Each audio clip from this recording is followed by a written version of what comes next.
इस वीडियो में note investing के बारे में बात करेंगे। फर्स्ट पॉइंट है कि what is note investing.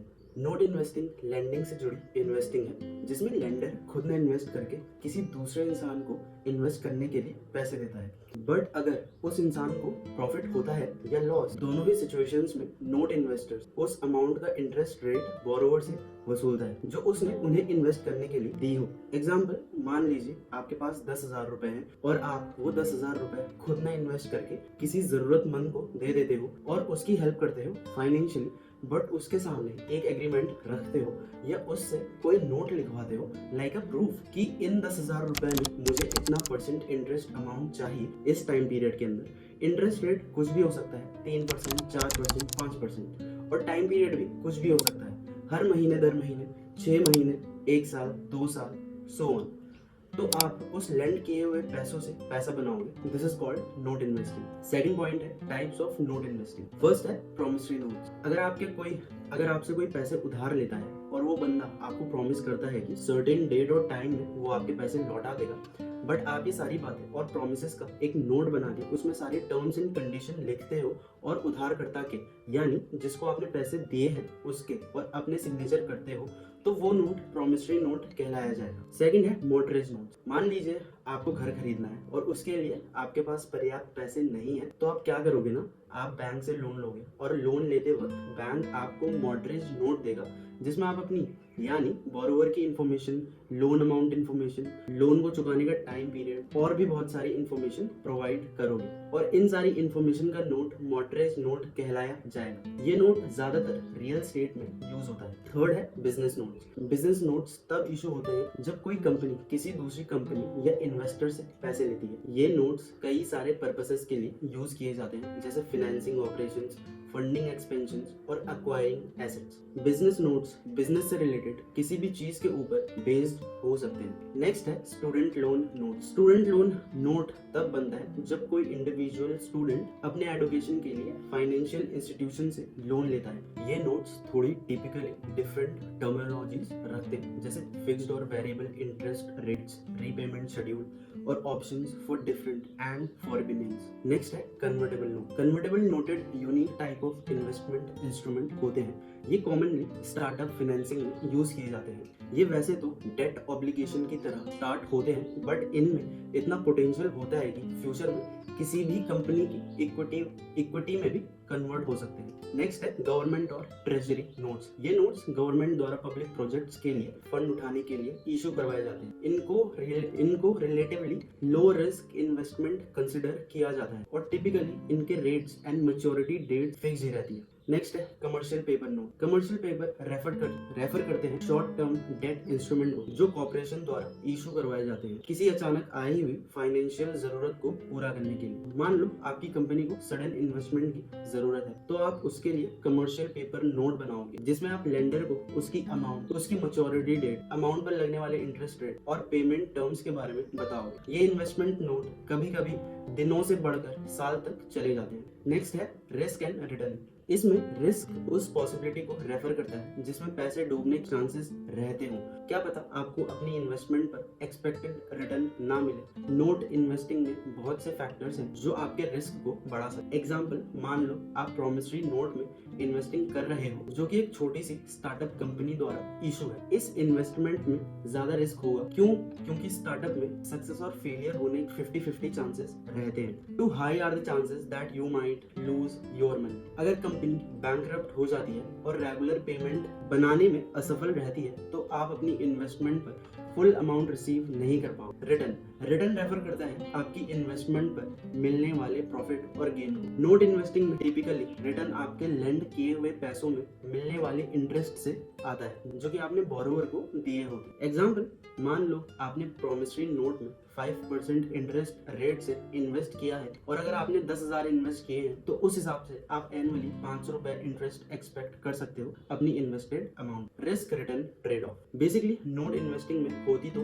Trading ही है बोरोवर और लेंडर के बीच में। जिस इन्वेस्टमेंट में ज्यादा रिस्क होता है उस इन्वेस्टमेंट में ज्यादा पैसे बनने के चांसेस रहते हैं, और ऑब्वियसली जिस इन्वेस्टमेंट में कम रिस्क होता है उसमें कम पैसे बनते हैं। एग्जाम्पल, अगर आप किसी वेल रिनोड कंपनी के प्रॉमिसरी नोट में इन्वेस्ट करते हैं जिसका फाइनेंशियल रिकॉर्ड सॉलिड है और रिस्क एपेटाइट भी कम है, तो एज अ रिजल्ट आपके इन्वेस्टमेंट में मिलने वाला रिटर्न भी कम हो सकता है। While the return you will get from higher investment will also high, लेकिन उसमें रिस्क भी उतना ही ज्यादा हो। तो नोट इन्वेस्टिंग करने से पहले आप अपनी रिस्क टॉलरेंस को जरूर मेजर करें।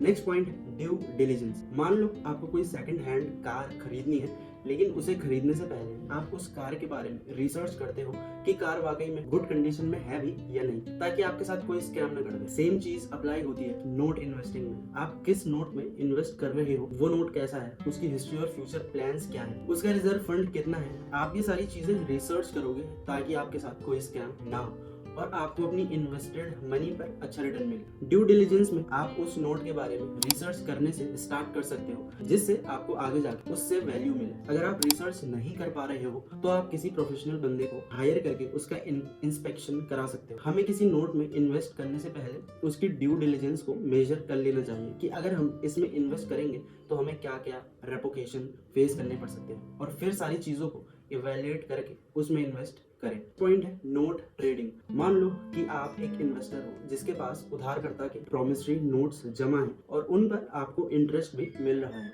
और ये नोट उधारकर्ता का प्रॉमिस शो करता है कि उसने आपको स्पेसिफिक टर्म्स एंड कंडीशन के तहत लोन एक डिसाइडेड इंटरेस्ट पर चुकाना है। क्योंकि आपको लॉन्ग टर्म रिटर्न कमाना था, इसलिए आपने नोट इन्वेस्टिंग शुरू की। बट राइट नाउ आपको किसी इमरजेंसी के कारण सडन पैसों की जरूरत है, तो आप क्या करोगे ना, आप सेकेंडरी मार्केट में अपने नोट्स किसी दूसरे इन्वेस्टर्स को सेल कर दोगे। ये सब होगा नोट ट्रेडिंग की मदद से। वहीं दूसरी ओर अगर आप मार्केट को बहुत क्लोजली मॉनिटर कर रहे हो और आपको अच्छी इन्वेस्टमेंट अपॉर्चुनिटी दिखती है, तो आप सेकेंडरी मार्केट में किसी दूसरे इन्वेस्टर से उसके नोट बाय कर सकते हो नोट ट्रेडिंग की मदद से। नोट ट्रेडिंग आपको फ्लेक्सिबिलिटी देता है अपने फाइनेंशियल गोल्स की तरफ जल्दी से पहुंचने के लिए। नेक्स्ट पॉइंट है डाइवर्सिफिकेशन। ये तो आप लोगों ने सुना ही होगा कि do not put all your eggs in one basket. Mean एक ही जगह सारे के सारे पैसे मत इन्वेस्ट करो। अपने पोर्टफोलियो को जितना हो सके उतना डाइवर्सिफाई करो, मतलब डिफरेंट प्लेटफॉर्म्स में इन्वेस्ट करो। Same goes with diversification in note investing. मान लो आपके पास 20,000 रुपए हैं जिन्हें आप प्रॉमिसरी नोट में इन्वेस्ट करना चाहते हो, बजाय सारे के सारे पैसे एक प्रॉमिसरी नोट में इन्वेस्ट करने के। आपने ये डिसाइड किया है कि आप अपनी इन्वेस्टमेंट को डाइवर्सिफाई करोगे, तो ये आप ऐसे कर सकते हो इन पॉइंट्स की मदद से। पहला है स्प्लिटिंग योर इन्वेस्टमेंट। आप अपने 20,000 रुपए को 2-2 में स्प्लिट कर सकते हो और उन 2-2 रुपयों को different types of promissory notes में इन्वेस्ट कर सकते हो। नेक्स्ट पॉइंट है डिफरेंट बोरोवर्स। आप अलग अलग बोरोवर से नोट बाय कर सकते हो उनकी रिस्क एपेटाइट के अकॉर्डिंग। एग्जाम्पल के लिए borrower A, B, C, D हो सकते हैं। नेक्स्ट है वेरिंग टर्म्स। हर एक प्रॉमिसरी नोट में डिफरेंट टर्म्स हो सकते हैं, such as a varying interest rates, repayment period and collateral. इनके टर्म्स एंड कंडीशन के अकॉर्डिंग अपनी इन्वेस्टमेंट को डाइवर्सिफाई करना आपके रिस्क होल्डिंग पैटर्न को कम करता है। मैनेजिंग रिस्क, ये बहुत स्वाभाविक और बेसिक सी चीज है। अगर आपका बोरोवर किसी फाइनेंशियल डिफिकल्टी से सामना करता है तो आपका सारा का सारा पैसा नहीं डूबेगा, क्योंकि आपने एक ही जगह तो इन्वेस्ट नहीं किया होगा। आपके पोर्टफोलियो में जो दूसरे नोट्स होंगे वो आपको हेल्प करेंगे आपके लॉस को कम करने में। नेक्स्ट पॉइंट है लीगल कंसिडरेशन। इसका मतलब ये है कि नोट इन्वेस्टिंग करते टाइम आप एज अ इन्वेस्टर और अगला बंदा एज अ बोरोवर सारी चीजों से अवेयर है भी या नहीं। इन्वेस्टर कानून के दायरे में रह के इन्वेस्ट कर रहा है या नहीं। अगर आप कोई प्रॉमिसरी नोट खरीदने में इंटरेस्टेड हो तो here are the few legal consideration you should keep in mind. First है कॉम्प्लायंस विद रेगुलेशन। इसका ये मतलब है कि आपको as a investor rules and regulation के दायरे में रह के इन्वेस्ट करना चाहिए। आपको सारे रूल्स पता होने चाहिए regarding licensing, disclosure requirements, interest rate limits और इन्वेस्टर क्वालिफिकेशन। दूसरा है डॉक्यूमेंटेशन कॉन्ट्रैक्ट। जब आप प्रॉमिसरी नोट्स में इन्वेस्ट कर रहे होंगे तो आपके पास बोरोवर के सारे डॉक्यूमेंट्स और कॉन्ट्रैक्ट्स होने चाहिए, जिसमें सारे के सारे टर्म्स एंड कंडीशन लिखी होती है, जैसे कि आपने कितने का लोन दिया है, कितने इंटरेस्ट रेट पर दिया है, कितने टाइम पीरियड के लिए दिया है, वगैरह वगैरह। थर्ड है compliance with consumer protection laws. हमें ये भी देखना चाहिए कि जो बोरोवर है कहीं उसके राइट्स का बहिष्कार तो नहीं हो रहा है। मींस जब आप प्रॉमिसरी नोट्स में इन्वेस्ट करते हो तो रूल्स एंड रेगुलेशन के अकॉर्डिंग हमें ये भी देखना चाहिए कि बोरोवर को सही से ट्रीट किया जा रहा है या नहीं। क्या आप उनको लोन सही तरीके से दे रहे हो या नहीं।